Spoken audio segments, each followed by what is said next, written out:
পাশ দিয়ে নবী যায়, হরিণ নবীকে সালাম দিল। বাইহাকি দালাইলুন নবুয়াত ইমাম বাইহাকি বিশুদ্ধ সনদে লেখছেন। বন্ধু খুব মনোযোগ দিয়ে, অনেকে বলে জাল কথা, মিথ্যা কথা, এগুলি মিথ্যা কথা, ডাহা মিথ্যা কথা। বন্ধু হযরত ইমাম বাইহাকি লিখতেছেন, নবীজি হরিণের পাশ দিয়ে যায়, সালাম দেয় হরিণ। নবীজি বললেন, হরিণ কেন তুমি সালাম দাও? হরিণ বলে, হুজুর ইয়া রাসূলুল্লাহ, একটা লোক আমাকে ধরে নিয়ে আসছে পাহাড়ি জঙ্গল থেকে। নবী গো, আমার দুইটা বাচ্চা আছে ইয়া রাসূলুল্লাহ, ওরা আমার বাচ্চা, দুধের জন্য ওরা কান্নাকাটি করতেছে। নবী আমি মা, আমার অন্তরে ব্যথা লাগে, ইয়া রাসূলুল্লাহ আপনি আমারে ছেড়ে দেন, আমার বাচ্চাদেরকে দুধ পান করাইয়া আমি মা হরিণ আবার আপনার কাছে ফিরে আসবো। হলো না? জোরে বলেন আল্লাহু আকবার। এটার নাম মা। সিলেটের বাসী, কুলাউড়া বাসী শুনিয়া যান, মা হরিণের কলিজার ভিতরে সন্তানের প্রতি এত দরদ। আহা, নবীজির মনে মায়া লেগে গেল। হরিণ তুমি কি ফিরে আসবে? বলে, হ্যাঁ ইয়া রাসূলুল্লাহ, আমার বাচ্চাদেরকে দুধ পান করাইয়া আমি হরিণ আবার ফিরে আসব। খুবই মনোযোগ দিয়ে কথাগুলি শুনে যাবেন। আল্লাহর নবী বাঁধন ছেড়ে দিলেন, হরিণ চলে গেল। খেয়াল করবেন, হুজুরের কলবের পাওয়ার এত মজবুত, একটা পশু পর্যন্ত নবীর কদম থেকে দূরে চলে যেতে চাইতো না। আল্লাহু আকবার। আরো জোরে বলেন আল্লাহু আকবার। নাম দয়া, দয়া, দয়া। নবী বলে, মাল্লাম ইয়ারহামিন নাস ওয়া মাল্লাম ইয়ারহামিল্লাহ, যে মানুষকে দয়া করে না আল্লাহ তাকে দয়া করে না, যে মানুষকে দয়া করে না আল্লাহ তাকে দয়া করে না, যে মানুষকে দয়া করে না আল্লাহ তাকে দয়া করে না। আল্লাহর নবী বলেন, আমার উম্মতরা তোমরা শোনো, আল্লাহ এই দয়া ভালোবাসাটাকে 100 ভাগে ভাগ করলেন। একটা ভাগ ভালোবাসা আল্লাহ তামাম মাখলুকের মধ্যে আল্লাহ বন্টন করে দিলেন, আর 99টা দয়া আল্লাহ তার নিজের কাছে রাখলেন। একসাথে জোরে বলা যাবে কি সুবহানাল্লাহ? এই 99টা দয়া দিয়ে আমার মালিক, আমার আল্লাহ কিয়ামতের ময়দানে, হাসরের মাঠে আমার আল্লাহ বিচার শুরু করবে। জোরে বলা যাবে কি মারহাবা? এক মহিলার একটা বাচ্চা মদিনার মেলার মধ্যে হারিয়ে গেল। মহিলা তন্ন তন্ন করে বাচ্চাটারে খোঁজে, বাচ্চা পায় না। যখন বাচ্চাটা মা সন্তানটাকে ফিরে পাইল, বুকের মধ্যে জড়িয়ে ধরে মা কান্দে। আল্লাহর নবী দেখে বলেন, সাহাবীরা রে, ওই মহিলা বাচ্চাটাকে জড়ায় ধরে কেন কান্দে? সাহাবীরা বলে, ইয়া রাসূলুল্লাহ, বাচ্চাটা হারিয়ে গিয়েছিল। বাচ্চাটা হারিয়ে যাওয়ার পরেই বিরাট মেলা, মদিনাতে আগে অনেক বড় বড় বাণিজ্য মেলা বসতো, বিদেশ থেকে বিভিন্ন দেশ থেকে বাণিজ্য বহর নিয়ে আসা হইতো, বিরাট বড় বড় মেলা বসতো। আল্লাহর নবী বললেন, সাহাবীরা রে, ওই মহিলা বাচ্চাটারে পাইয়া কাঁদতেছে। কিসের জন্য কান্দে? বলে, হুজুর বাচ্চা ফিরে পাওয়ার জন্য কান্না করে। আল্লাহর নবী বলেন, সাহাবীরা, বাচ্চা ফিরে পাওয়ার আনন্দে মা কান্না করে, মা কান্দে। বাচ্চা ফিরে পাওয়ার আনন্দে মা কান্না করে। সাহাবীরা রে, তোমরা শোনো, এই মার মনে আল্লাহ দয়া দিছে। দয়াটাকে আল্লাহ 100 ভাগে ভাগ করিয়া একটা ভাগ দয়াকে আল্লাহ তামাম সৃষ্টির মধ্যে আমার মালিক বন্টন করছে। সামান্য দয়া পাইয়া একটা মা সন্তান ফিরে পাওয়ার খুশিতে আত্মহারা হয়ে চোখের পানি ছেড়ে ছেড়ে মা কাঁদতেছে, খুশির আনন্দে কান্দে। এটা ব্যথার আনন্দ না, এটা ফিরে পাওয়ার আনন্দে। ফিরে পাওয়ার আনন্দে বাচ্চাটা কাঁদতেছে, মা কাঁদতেছে। সাহাবীরা রে, আমার আল্লাহর বান্দারা যখন গুনাহ করে, সে আল্লাহ থেকে দূরে চলে যায়, দূরে চলে যায়, দূরে চলে যায়। গুনাহ করার পরে সে আল্লাহ থেকে জুদা হয়ে যায়, অনেক দূরে চলে যায়। যখন সে আল্লাহর দরবারে তওবা করে কান্দে, চোখের পানি ছেড়ে দিয়ে কান্দে রে সাহাবীরা। আল্লাহর বান্দা যখন রব্ব কারীমের দরবারে হাত বাড়ায় কান্দে, যখন বান্দা বারবার আল্লাহর কাছে মাপ চায়, আল্লাহর মনে মায়া লাগে, আল্লাহ রহমতের দরিয়ার মধ্যে ঢেউ খেলতে থাকে। আমার মালিক এই বাচ্চা ফিরে পাওয়াতে মা যেমন খুশি, আমার আল্লাহ বান্দা তওবা করার সঙ্গে সঙ্গে, ক্ষমা চাওয়ার সঙ্গে সঙ্গে আমার আল্লাহ এই মায়ের চাইতে 99 গুণ বেশি খুশি হইয়া বান্দারে রহমতের কোলে টান দিয়ে নিয়া আমার আল্লাহ বান্দারে আদর করিয়া তার জীবনের গুনাহগুলি মাফ করিয়া দেয়। হ্যাঁ হইছে না? চিৎকার মেরে বলেন আল্লাহু আকবার। قل يا عبادي الذين اسرفوا على أنفسهم لا تقنطوا من رحمة الله।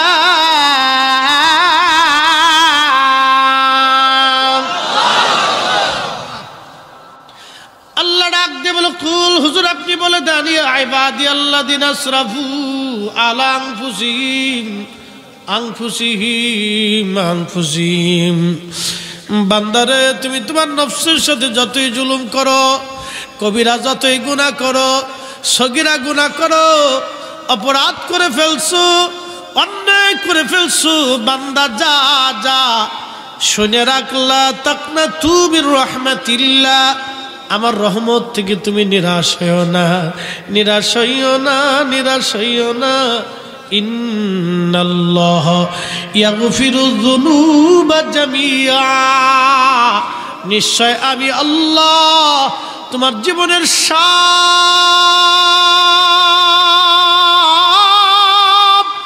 গুনাহগুলি মাফ করে দিব। এই জন্য আমার দেশে যারা দোয়া মানে না ও কপাল পুরা।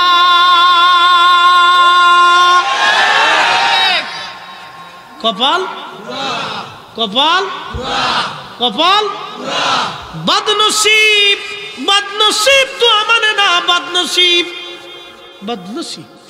কপালের উপরে ঠাডা পড়ছে আর বিবেকের উপর কুত্তায় মুইতে দিচ্ছে। কথা খারাপ কিছু ভাই, এর চেয়ে ভালো কথা আমার কাছে নাই।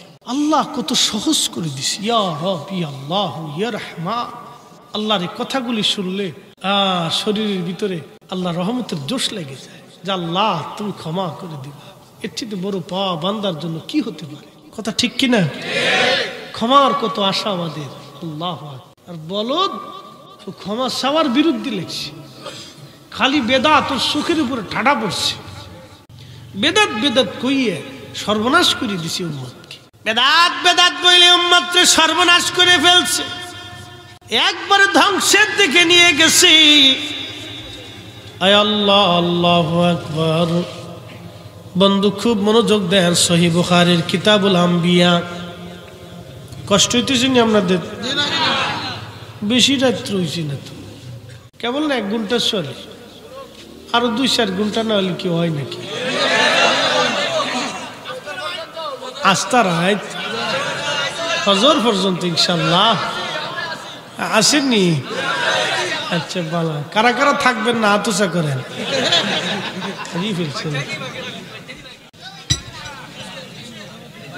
শোনেন, এই একটা কথা আজকে শোনাই, একটা কথা শুনে আজকে এক রুগী ডাক্তারের কাছে যা করতেছে, স্যার আমার খুব শরীরটা অসুস্থ, আপনি একটু প্রেসক্রিপশন করে দেন। তো ডাক্তার খুব চেকআপ টেকআপ করে মাইফে জুপে দেখে বেটা 120 কেজি ওজন, 120 কেজি মানে 3 মণ, বাড়ির কাছে কথা না, বিরাট মোটার মোটা। তো ডাক্তার একটা প্রেসক্রিপশন লিখে, প্রেসক্রিপশনটা সুন্দর করে লিখে এই ভাস করে দিয়ে কয়, যান প্রেসক্রিপশন দিয়ে দিছি, যা যা দিছি ভালো করে বা যা আমল করেন। তো প্রেসক্রিপশন নিয়ে চেম্বার থেকে বেরোয় দিয়ে আবার ভিতরে ঢুকছে, ঢুকে কয়, স্যার আমি প্রেসক্রিপশনটা বুঝি নাই। বলে কি বুঝেন নাই? আপনি লেখছেন সকালে 2 রুটি, দুপুরে 2 রুটি, রাত্রে 2 রুটি। তো কি বুঝেন নাই? স্যার আমি সকালবেলা নাস্তা করি 12টা রুটি দিয়ে, এখন এই 2 রুটি কি 12টা খাওয়ার আগে খাবো না 12টা খাওয়ার পরে খাবো? কি রাক্ষস সিদ্ধ করে। তো আপনারা যদি এইভাবে আমার ওয়াজ বুঝে তো আমার ওয়াজ শেষ, ওয়াজ বুঝে বাড়ি যেতে হবে। তাহলে ক্ষমার ঘোষণা কার? জোরে বলেন। ক্ষমা চাবে কে? আল্লাহ চাইব। ক্ষমা চাবে কে? ক্ষমা করবে কে? আল্লাহ। তাহলে যারা চায় না, চাইতে দিবার চায় না, চাইতে বাধা প্রয়োগ করে, সব হলো শয়তানের দালাল। কতক্ষণ ঠিক কিনা? সব ইবলিশের দালাল। ওরা যতদিন আছে ইবলিশকে আমার আর কোনো কাজ নাই, তোরা দুলাভাইরাই কাজ চালাই দেয়। বুঝতে পারছেন? খুব সাবধান আপনারা। আল্লাহ। মার কাছে যাবেন বারবার, মা কবে ধুর এত টাকা দিয়ে কি করবি? 2 দিন 3 দিন পরে মা রাগ করবে। বাবার কাছে যাবেন, বাবা রাগ করবে। কিন্তু একজনের কাছে না চাইলে সে রাগ করে। দুনিয়ার সবার কাছে যাবেন, রাগ করবে, কিন্তু একজনের কাছে চাইলে যিনি রাগ করে না তিনি আল্লাহ। মাল্লাম ইয়াসালিল্লাহ ওয়ারগা বিলাইহি। সহিহ বিশুদ্ধ হাদিসে নবী বলতেছেন, শোনো উম্মতেরা রে, আমার রব আমার আল্লাহ বলছেন যদি না চাও তো আল্লাহ বেজার হয়ে যায়। উদউনি আস্তাজিব লাকুম, আমার কাছে তোমরা চাও আমি দেব। ইন্নাল্লাযীনা ইস্তাকবিরুনা আন ইবাদাতি সায়াদখুলুনা জাহান্নামা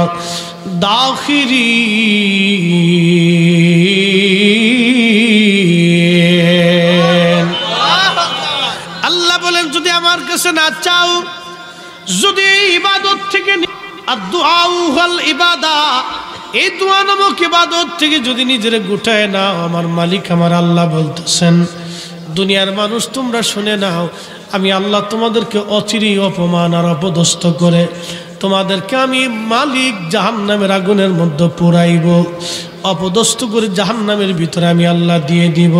তাহলে রবের কাছে চাইলে খুশি হয় কে? আল্লাহ যদি খুশি হয় তাহলে কি ঘন ঘন চাবো না বাদ দেব? তাহলে বলেন মুনাজাত হবে কি হবে না? জোরে বলেন, জোরে বলেন, হবে কি হবে না? ওর বেদাতের গোষ্ঠী কিলাই কি কথা কন না কেন? আল্লাহর কাছে চাওয়ার জন্য আবার বেদাতের ফতোয়া কিসের রে বেড়া? ওর বেদাতের গোষ্ঠী কিলাই, ওর বেদাতের গাঁটটি নিয়ে ও খেতার নিচে নিয়ে শুয়ে থাকুক, কম্বলের নিচে নিয়ে উঠাই থাকুক, ওই বেদাতের ফতোয়া দেখার টাইম আমাদের না। কত ক্লিয়ার না ভেজাল আছে? ক্লিয়ার। যদ্দূর পারেন দোয়া করবেন, কোনো সমস্যা নেই। আতা সাতা লেতা খাতা কোথার থেকে এক একটা আসে, আইয়ে সমাজের ভিতরে একটা বিশৃঙ্খলা অশান্তি এই তৈরি করতেছে। এসব ফেতনাবাজ। কি যে মহা মুশকিলের মধ্যে পড়ছি, এই মুশকিলের কোনো শেষ নাই। আহা, আমার মালিক আমার রব কত দয়াবান। খাদিমুর রাসূল হযরত আনাস, অ্যাটেনশন, ঘটনাটা বলি যে খাদিমুর রাসূল হযরত আনাস রাদিয়াল্লাহু আনহু 10টা বছর ধরে নবীর কদমের খেদমত করেছেন, জায়নামাজ বিছিয়েছেন, খাবার এনে দিয়েছেন, উটের হাওদা নির্মাণ করেছেন, পানি খাওয়াইছেন, পানি আনছেন। নবীজির অন্দরমহলে আম্মাজানদের কাছে যাইতেন, ছোট খাদেম। আম্মাজানরাও তারে খুব আদর করত।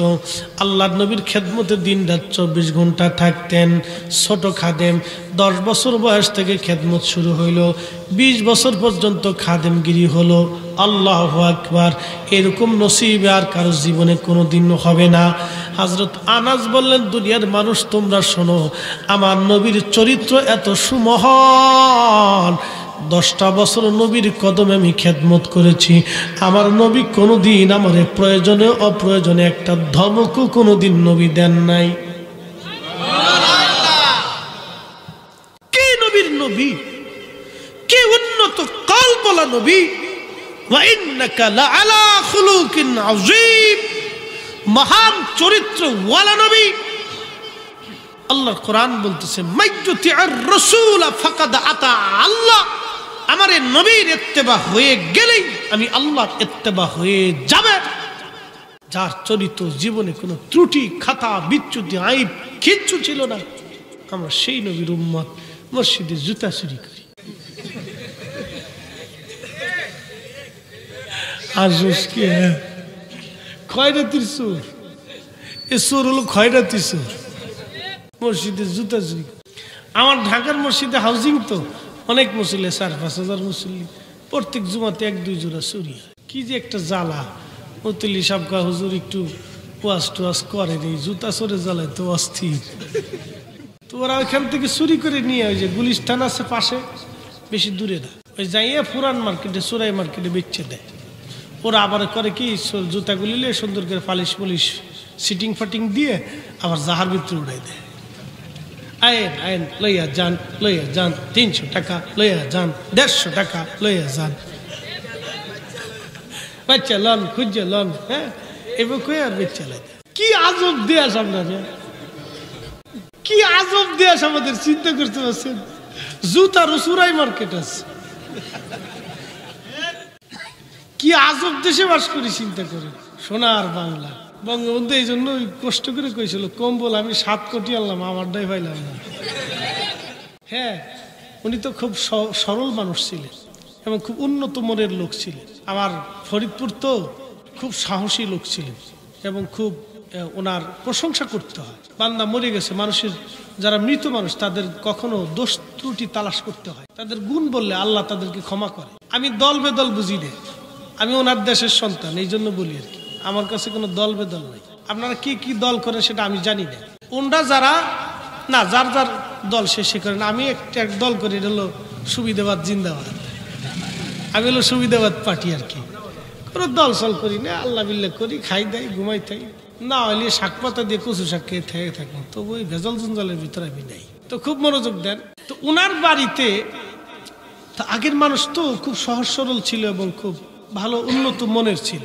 তো এক লোক ভক্ত ওই কিছু শাক সবজি কদু টদু এগুলো নিয়ে আসছে, আইনা বঙ্গবন্ধু বাড়ির সামনে আইনা ওই যে দারোয়ান আছে বলতেছে, আমার উপরে যাইতে দাও, আমি স্যারের কাছের মানুষ, আমি এই কদু টদু এগুলো নিয়ে আসছি।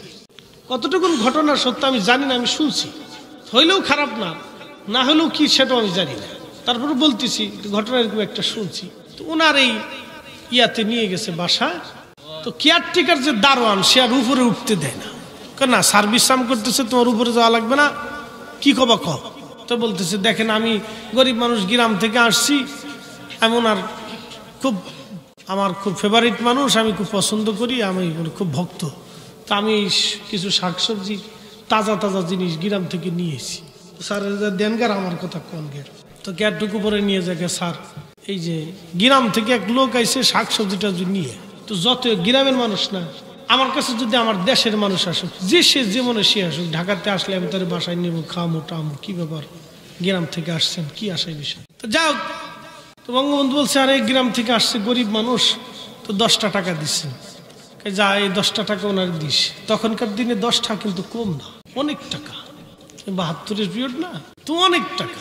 তো কেয়ারটেকার হেঁটে চিন্তা করে যে সারা মাসও আমি 10টা বেতন পাই না, আর ও শাক দিয়ে সবজি দিয়ে 10টা লয়ে যাইব, ওই করছে কি 5টা রেখে দিয়ে 5 টাকা দিয়ে দিছে, যাও চলে যাও। তো বেড়া আর এক বেড়ার বেড়া 5 টাকা পাইয়ে কান্না শুরু করছে, হ্যাঁ আমি কি টাকার জন্য আইছি নাকি, আমি ওনার খুব মহাব্বত করি, আমি শাকসবজি দিছি ওনার মহাব্বত করে, আমি টাকা লেগেছি। বঙ্গবন্ধু উপর থেকে চিন্তা করে ব্যাপার কি, নিচে চিল্লা পাল্লা কে। তো উপর থেকে নিচে নামে এসে দেখে যে লোক উনি চিল্লাইতেছে, কি হয়েছে, স্যার আমি কি আপনার কাছে টাকার জন্য আইছি, যে আপনি আমার 5টা টাকা দিলেন কে। বঙ্গবন্ধু কয় টাকা পাইছো, স্যার আমার 5 টাকা দিলেন কে, আমি কি টাকার জন্য আইছি, আমি তো টাকার জন্য আইছি না, আমি সবজি লইছি, আপনার খুব মহাব্বত করে ভালোবাসি। বঙ্গবন্ধু কয় টাকা পাইছো, 5 টাকা। উরে সুরের সুর, উপর থেকে নিচে নামতে নামতে 5টা শেষ। এটা হলাম আমরা। রাষ্ট্র কিন্তু আমরা ঠকাই না, রাস্তার বাজেটের জন্য কিন্তু রাষ্ট্র ঠিকই বাজেট করে। উপর থেকে নিচে আসতে আসতে কিছু বিড়ালে নেয়, কিছু ইন্দুরে নেয়, কিছু তেলাপোয়ায় নেয়, কথা ঠিক কিনা? লিতে লিতে লিতে লিতে পরে আমরা রডের বদলে বাঁশ ভাগ্য হয়ে যাই। কি আজীব আমরা, চিন্তা করেন। আল্লাহ চলতেছি তো কারেও আর শোনাবেন। এই যে টাকাগুলি ধরেন সে লোকটা রাষ্ট্রীয় অর্থ চুরি করে সুইস ব্যাংকে পাঠাইলো, অথবা বেগম পাড়া সে বাড়ি বানাইলো, সে কি চিরদিন পৃথিবীতে বেঁচে থাকবে? থাকবে না। লোকটা কি হবে? মারা যাবে। মারা যাওয়ার পরে সে আল্লাহর আদালতে 18 কোটি মানুষ তার বিরুদ্ধে মামলা করবে কিয়ামতের মাঠে। আল্লাহ, আমি তার কাছে পাইতাম, সে আমার হক পেয়ে রেখেছে। হিন্দু যায় বলবে আল্লাহ আমারও হক নষ্ট করছে, বৌদ্ধ যায় বলবে আল্লাহ আমি নাগরিক ছিলাম আমার হক নষ্ট করছে। আলেম ওলামা সব কোয়ালিটির মানুষ সেই দিন আল্লাহর দরবারে মামলা করবে, আল্লাহ এই লোকটা আমার হক নষ্ট করছে, একে বলেন আমার হক ফিরিয়ে দিতে। 18 কোটি মানুষের মামলা তার ঘাড়ের উপর দিয়ে চাপবে। কি বুঝলেন এবার বলেন তো এ লোকের পরিস্থিতি কিয়ামতের মাঠে কি হবে? যেই ছেলের জন্য, যেই মেয়ের জন্য, যেই বিবির জন্য 18 কোটি মানুষের মামলা কাঁধে নিল, সেই মেয়েটা, সেই সন্তান, সেই বিবি কিয়ামতের ময়দানে 4 পয়সাও কাজে লাগবে না, লাগবে না, লাগবে না। জিন্দগি বরবাদ, জিন্দগি বরবাদ, আখেরাত বরবাদ হয়ে গেল। জিন্দগি তোর যাইরে ফাঁকি দিয়া রে সোনার আদম, জিন্দগি তোর যায় ফাঁকি দিয়া। ও আদম রে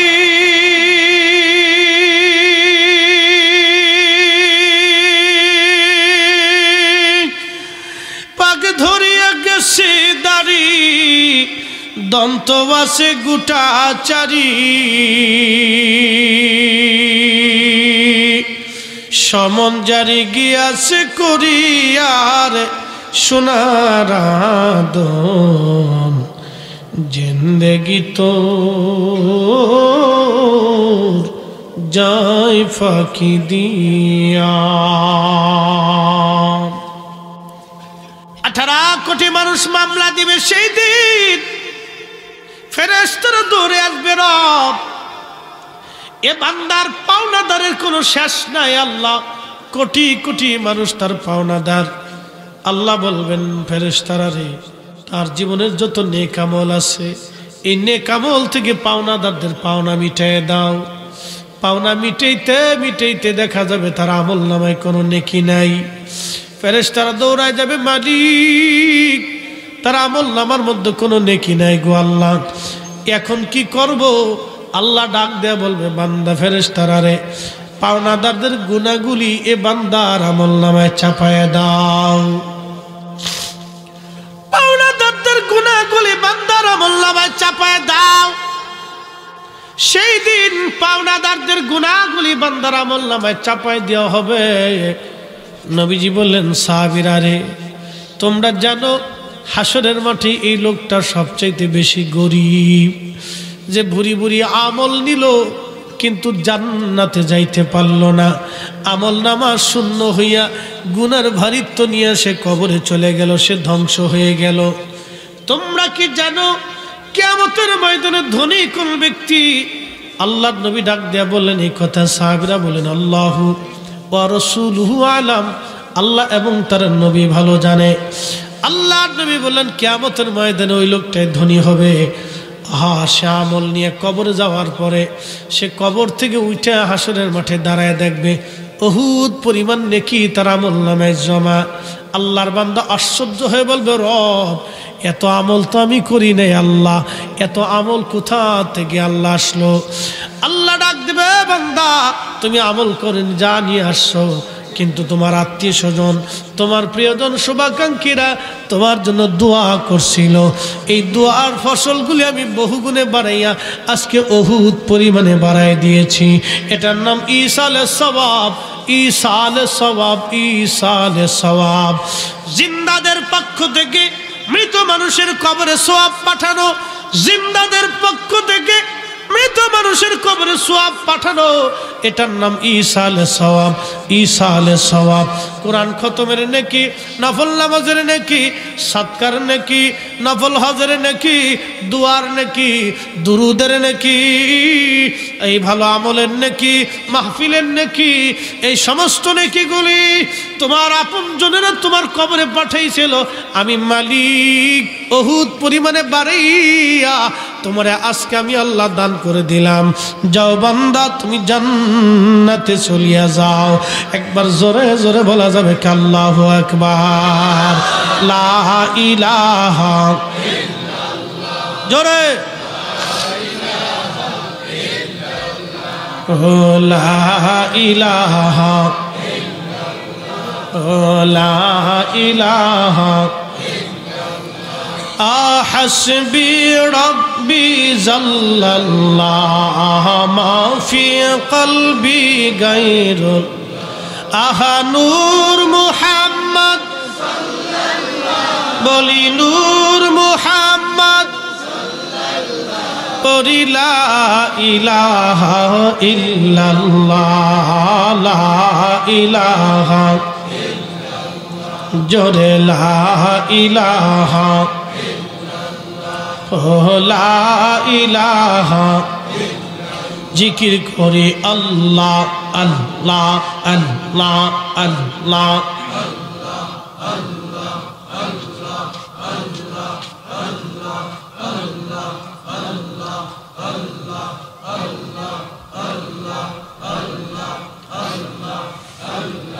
সালাত সালাম গো আমার দুরূদ সালাম গো আমার কইও নবী মুস্তাফায়, তোমরা যদি যাও গো মদিনা।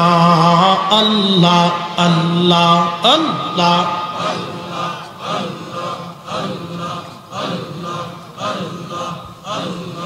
ওই মদিনা শরীফের মাঝি নূরের একটি খাম্বায়া সে গো, সেই খাম্বাতে হেলান দিয়া, সেই খাম্বাতে হেলান দিয়া খুতবা দিতেন মুস্তাফা।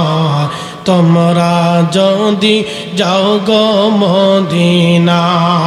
আল্লাহ আল্লাহ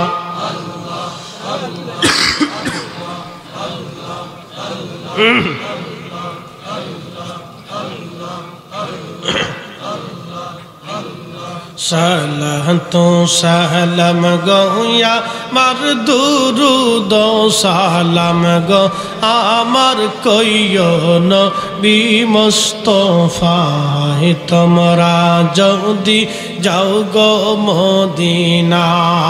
আল্লাহ আল্লাহ আল্লাহ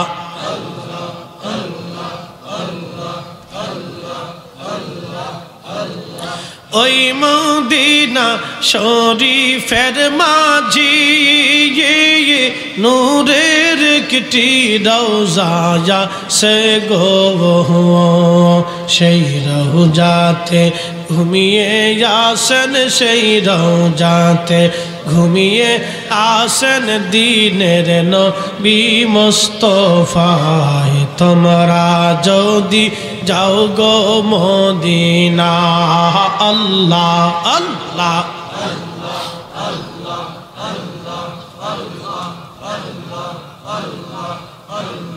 সালাত সালাম গোয়া আর দুরূদ সালাম গো আমার কইও নবী মুস্তাফায়, তোমরা যদি যাও গো মদিনা। আল্লাহ আল্লাহ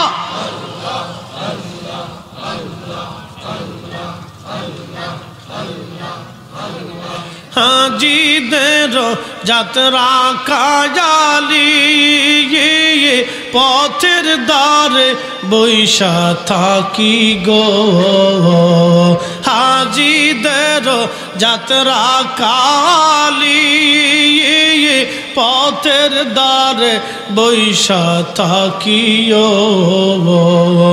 আমার সালাম পৌঁছায় দিও আমার সালাম পৌঁছায় দিও ওই না সোনার মদিনায় তোমরা যদি যাও গো মদিনা আল্লাহ আল্লাহ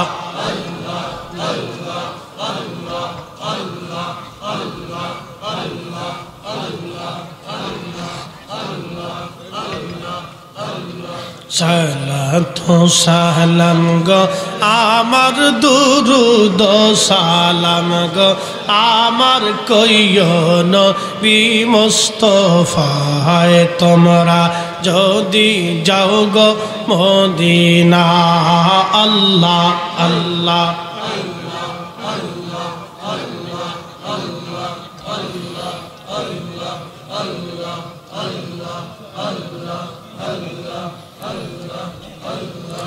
লা ইলাহা ইল্লাল্লাহ মুহাম্মাদুর রাসূলুল্লাহ সাল্লাল্লাহু আলাইহি ওয়াসাল্লাম।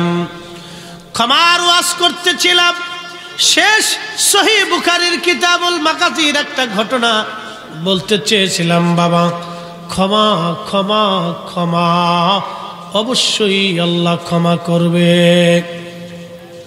আল্লাহর নবী বললেন, বনি ইসরাইলের একজন আল্লাহর বান্দা ৯৩ জন মানুষ নিরপরাধ মানুষ মেরে ফেললো।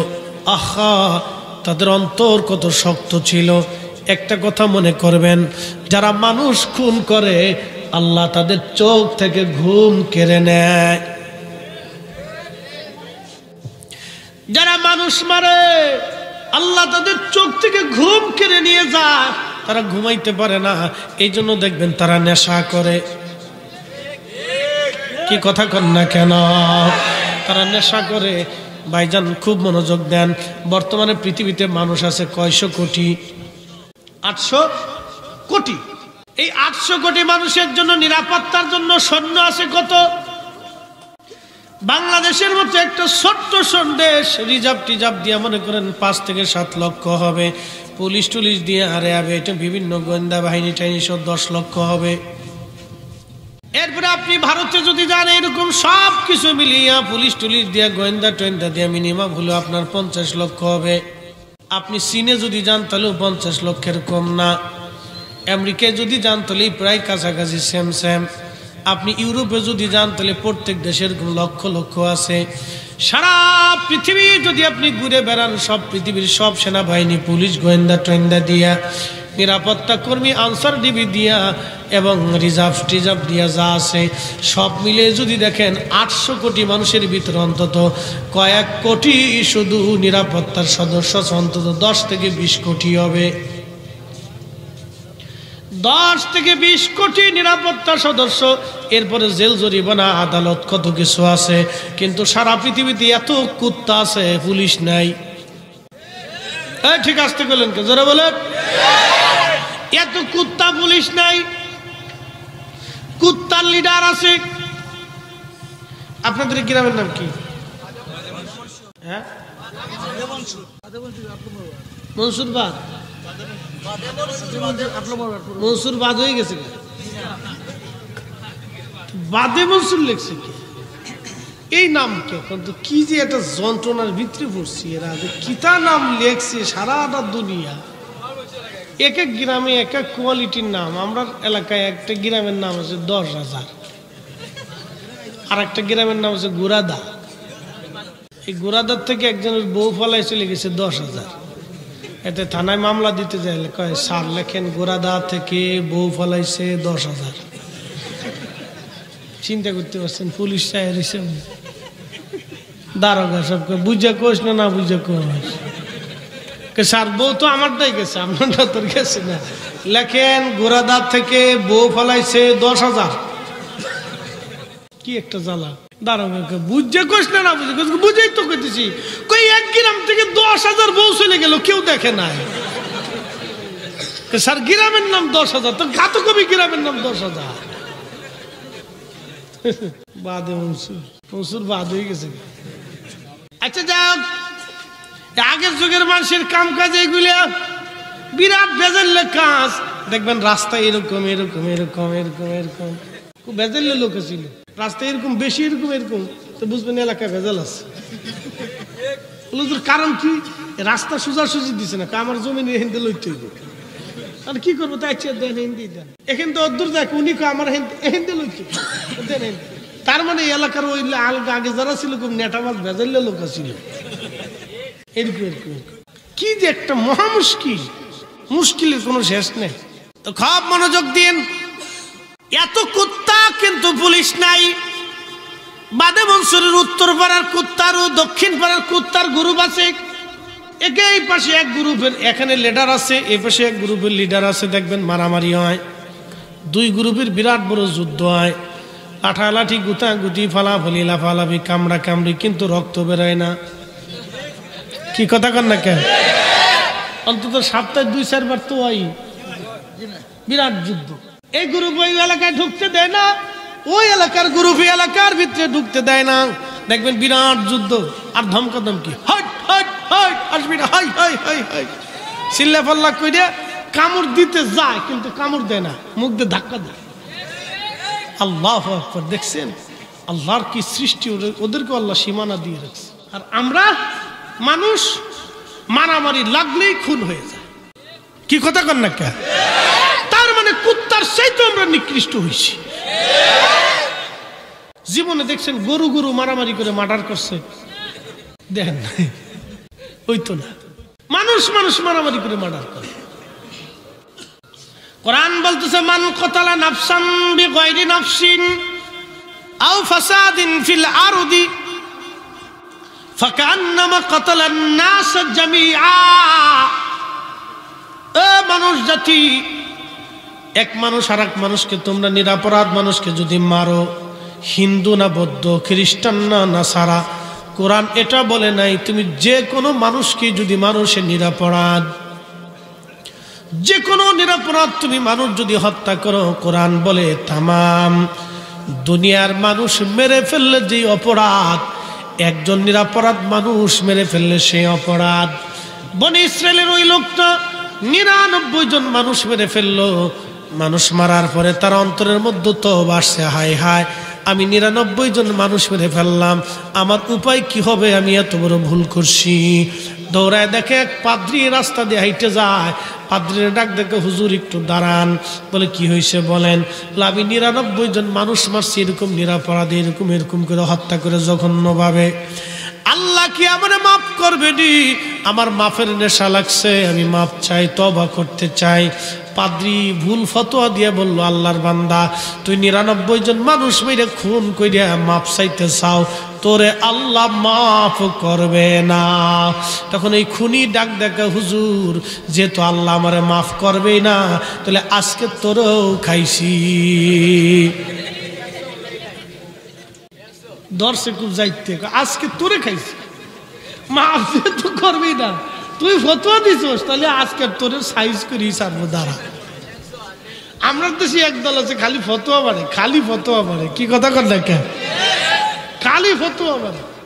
তুই এই লোকে কয় আজকে তোরে বাটাম সালাম দিয়ে নি দাঁড়া, তো বাটাম সালাম দিবার যে ওইটাও মরে গেছে। মারছে তো মারছে, এক হুজুর মারছে, মারলে তো একটা আরো অন্তরের ভিতর অশান্তি লাগতেছে। আর এই মাইরে ফেললাম তো হুজুর ডরে মারলাম, নিরাপরাধ মানুষ, অন্তরে আবার তো বাড়ছে, আহা কি ভুল করলাম আমি, কি অপরাধ আমি করলাম। আবার দৌড়াচ্ছে, কোথায় গেলে মাপ পাওয়া যায়, কেমনি কি করবো, পাগলের মতো হয়ে গেছে। দৌড়ায় যায়, দেখে এক আবেদ বান্দা, এক বুজুর্গ আর একজন আলেম, সে আল্লাহর ইবাদতে মশগুল। দেখ কাছে যায় বলতেছে, হুজুর আমি 100 জন মানুষ মারছি, শেষ সময় একজন পাপ